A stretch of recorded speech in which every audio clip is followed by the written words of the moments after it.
Hoje está um dia lindo e voltamos aqui no Café com Amanda. Esses dias saímos, fomos em alguns eventos, fizemos algumas entrevistas externas, mas voltamos aqui para o nosso cantinho. Especialmente num dia maravilhoso, pós-feriado, com um sol lindo, um clima super agradável, as pessoas bem descansadas.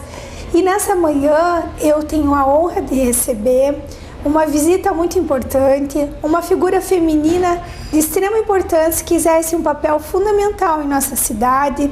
Como em muitos meios e como em muitas funções a figura feminina tem tomado o comando, não deixa de ser diferente aqui em Irati. Nós temos aqui em Irati como delegada a doutora Eliette Aparecida Kovalyuk, e nessa manhã nós vamos ter uma conversa de mulher para mulher. Eu falei para ela que eu sou um pouco curiosa e nós vamos esclarecer algumas coisas que estão acontecendo no nosso município. E eu queria te dizer bom dia, seja bem-vinda. E quero que você se sinta bem à vontade nesse café, que aqui nós estamos tomando uma aguinha. Eu estou um pouco resfriada hoje, minha garganta tá...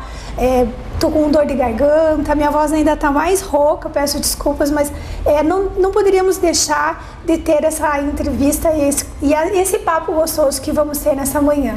Bom dia, Amanda. Agradeço o convite, satisfação enorme conhecê-lo. Doutora Eliette, como tudo começou, quando você decidiu ser delegada de polícia? Foi meio por acaso. Eu estava estudando, né? Eu já tinha morado aqui na cidade há um tempo, num concurso anterior que eu tinha feito, eu trabalhava no Fórum de Rebouças, mas como eu sou de Curitiba, minha intenção era voltar para casa, e por esse concurso, por esse cargo que eu tinha de escrivã lá, não tinha como. Aí eu pedi exoneração aqui, voltei para Curitiba, estava estudando, trabalhandinho, e surgiu o concurso, fui fazer, e as coisas foram se encaixando, e hoje estou aqui. E foi o primeiro comando, foi a primeira delegacia que você... Sim, ontem fez um ano que a gente foi nomeada, né, depois de um concurso que durou mais ou menos um ano também.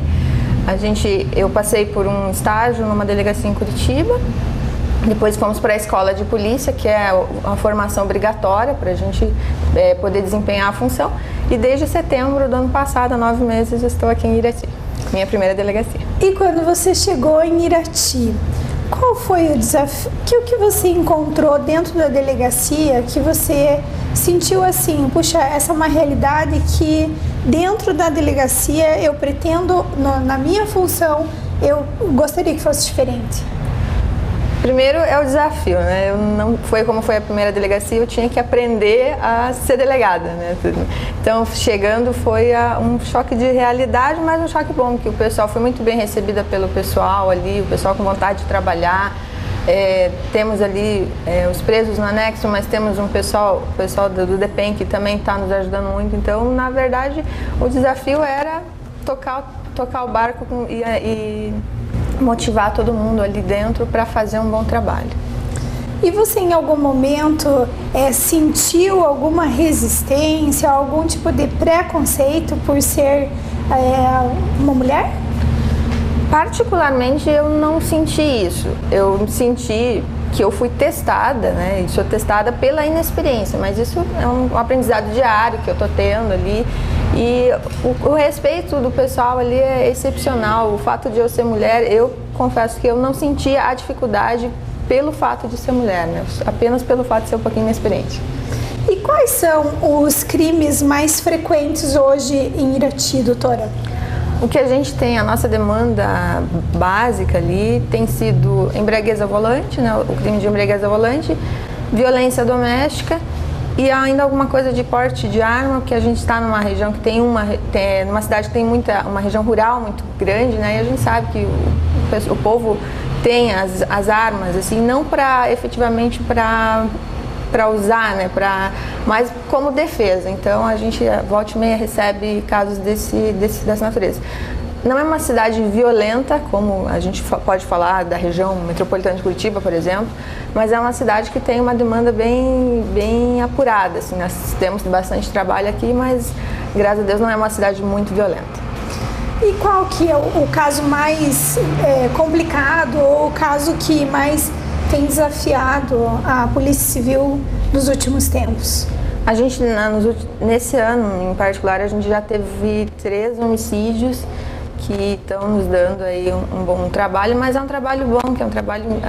O crime de homicídio é aquele que que faz a gente aprender investigação por natureza, assim, é a melhor investigação que tem para fazer. Então a gente está com 3 casos aí encaminhados e procurando a solução de todos, porque pra gente não existe caso abandonado nem caso perdido, né? Pela estrutura que a gente tem, é possível que a gente demore um pouco, infelizmente, mas a resposta é dada a seu tempo. Doutora, e falando em termos de capacidade, quantos presos hoje a Delegacia de Irati consegue comportar? A parte da carceragem é antiga e não é muito grande. O nosso potencial ali seria para mais ou menos 30 presos. Contudo, hoje estamos perto da casa dos 90 e está complicada a situação lá dentro. Mas isso não é desculpa para a gente deixar de prender. A partir do momento que o crime é praticado e o autor é pego, a gente vai recolher e vai tentar de outra forma, ou permutar, ou transferir, alguma coisa assim, para tentar não sobrecarregar ainda mais. Então a cidade cresceu, nunca foi feito nada, continua para 30 presos, hoje tem 90. E existe algum projeto, algum plano para que a delegacia saia do centro da cidade? Existe um protocolo caminhando na Secretaria de Segurança Pública e Administração Penitenciária, mas a gente está num impasse burocrático para se decidir ou a construção de uma delegacia cidadã e tirando os presos do centro, mantendo a delegacia no centro, tirando os presos dali, e paralelamente também a necessidade de construir uma cadeia pública para comportá-los, porque a gente simplesmente não pode desalojá-los, né? Então existe, só que a gente está barrando no entrave burocrático aí de terreno, de projeto, né? Mas a gente está caminhando com o Conselho da Comunidade, com a OAB, com várias organizações da cidade que têm interesse em resolver essa questão. O Conselho da Comunidade tem sido muito atuante, muito importante para a nossa cidade. Mas eu vejo assim, quando querem fazer alguma coisa, né, por mais que a palavra do nosso país seja burocracia, em tudo que a gente vai fazer enfrenta a burocracia, quando existe boa vontade e quer fazer alguma coisa, acontece. Quando existe vamos fazer isso, a partir do momento que, olha, esse é um projeto e vamos fazer isso, acontece. E eu vejo que o fator de você receber ali todas as demandas, deixar aqui no centro e colocar os presos num lugar mais distante, até poderia ser feito um plano de conservação do patrimônio, que é um patrimônio já antigo, né? Eu não sei quantos anos exatamente tem a delegacia. A delegacia é de 1960. De 1960, não derrubar, destruir, fazer outra, mas fazer uma conservação naquele patrimônio. E ali, como a doutora falou, só receber, por ser central e estratégico, só receber alguns, mas depois os presos serem encaminhados. Esse é o sonho de todo delegado, né? Trabalhar numa unidade puramente com investigação policial, porque os presos, eles não são função da Polícia Civil, eles são função do Departamento Penitenciário, que no Paraná ainda já existe, mas ele ainda não é forte. Então eles dependem da nossa estrutura e a gente está em constante desvio de função. O sonho é justamente ter uma delegacia cidadã, onde a gente tem a parte administrativa, consiga atender bem a população, receba o preso na hora em que ele é preso em flagrante, a gente conclui o flagrante, encaminha o processo para o fórum e encaminha o preso para um lugar ideal para ele, que seria um local adequado para mantê-lo enquanto responde ao processo. A doutora comentou que os 2 crimes mais frequentes são embriaguez no volante e violência domiciliar, né? Doméstica. A embriaguez no volante, ela chega até vocês através de blitz ou denúncia? De blitz. A polícia normalmente faz blitzes de rotina, ou então prende em flagrante em decorrência de algum acidente praticado pelo motorista que ingeriu álcool, previamente saiu dirigindo seu veículo. E a violência doméstica? Esses são os casos mais delicados, porque a gente tem que saber lidar ou com a questão cultural e com a questão da violência. A lei é fria, diz lá que aconteceu uma ameaça, aconteceu uma lesão, aconteceu um dano entre o casal ali, a polícia tem o dever e a obrigação de agir. O problema é que a gente tem muitas mulheres que são dependentes afetivo e economicamente do seu parceiro. Então o que acontece? Ela sofre a violência ou não denuncia, ou ela sofre a violência e denuncia, ou alguém denuncia por ela, o ofensor é preso em flagrante, contudo, passa um tempo, ela quer retirar a queixa, não quer que o processo prossiga, e isso a gente sabe que infelizmente o mal vai se voltar contra ela, porque se apanhou, né, genericamente falando uma vez, é muito provável que isso vai acontecer de volta. Mas a gente respeita a vontade da mulher em querer representar e prosseguir com o processo ou não. E muitas vezes ela tem medo, né? A maioria das vezes. E existe algum órgão que dá um apoio psicológico para essas mulheres? Nós temos o CRES da prefeitura aqui, com quem a gente trabalha conjuntamente, sejam eles nos encaminhando os casos, a gente encaminhando para eles, para a gente ter um tratamento multidisciplinar, né? A gente com a parte jurídica legal, eles com a parte de assistência, psicologia. Então as mulheres vítimas de violência são encaminhadas por um abrigo quando necessário, ou tem o apoio psicológico que elas precisem para continuar com a vida, né? Então o medo de denunciar ele não pode barrar isso, né? Se o homem é violento, ele tem que ser contido pela polícia, se for o caso. Mas ela não vai ficar tão desamparada quanto elas acham, né? Então existe um acompanhamento paralelo ali do CRES que pode minimizar um pouco a dor e se for o caso, por um tempo até que o homem ou se conscientize ou a mulher que tenha força para tocar a sua vida em frente. É bem isso, tocar a vida em frente, porque tem que saber que a vida vai mudar completamente.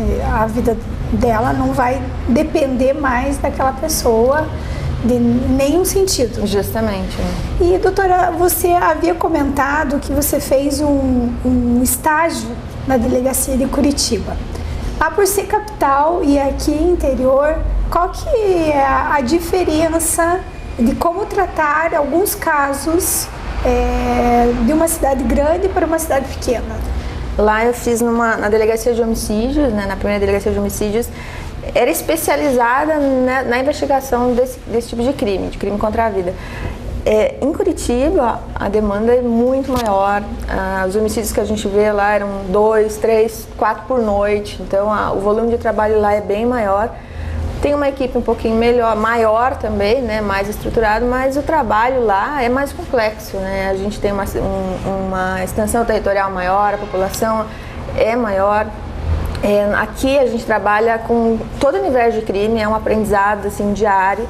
Cada dia é uma coisa diferente que a gente pega ali e a gente profissionalmente vai aprimorando. Mas aqui a gente conta muito com a ajuda da população, seja ligando, seja denunciando anonimamente ou comparecendo lá. Então, a população aqui nos ajuda muito na solução dos problemas, coisa que em Curitiba não acontece, porque lá, por ser um universo maior de gente, as pessoas ou não ligam ou não se envolvem, ou lá, por ser mais violento, as pessoas têm mais medo. Então, a dificuldade lá é essa, né? A polícia trabalha com a sua estrutura, mas sem muito apoio da população. E aqui o apoio é fundamental. Então é um aprendizado é diário, né? E o que a população de Irati pode fazer para contribuir com o trabalho de prevenção ou numa situação de algum crime que esteja acontecendo na região? Bom, inicialmente acionar a polícia, né? Seja a polícia militar, seja nós na polícia civil, para que a gente consiga se encaminhar para o local e agir de imediato. De outra forma, denunciando, né, trazendo denúncias para que a gente investigue, porque a gente sabe que existem problemas ali em cada bairro, em cada parte da cidade, é uma realidade diferente, cada uma tem seu tipo de problema. Então, nos trazendo essas informações, a gente faz um relatório, a gente faz uma investigação prévia e tenta ajudar a solucionar os problemas. E deixar bem claro que a partir do momento que eu fazer uma denúncia, a minha pessoa não é exposta. Não, a possibilidade de fazer denúncia anônima, a gente vai respeitar o anonimato e vai seguir, a partir das informações que forem passadas, a gente vai seguir investigando nós como policiais. Eu havia comentado, eu não conheço a delegacia, nunca entrei na delegacia aqui de Irati, mas eu queria saber se existe algum toque feminino dentro da delegacia ou na equipe, se você já sentiu essa diferença, você já conseguiu passar a tua parte de sensibilidade, a tua parte feminina.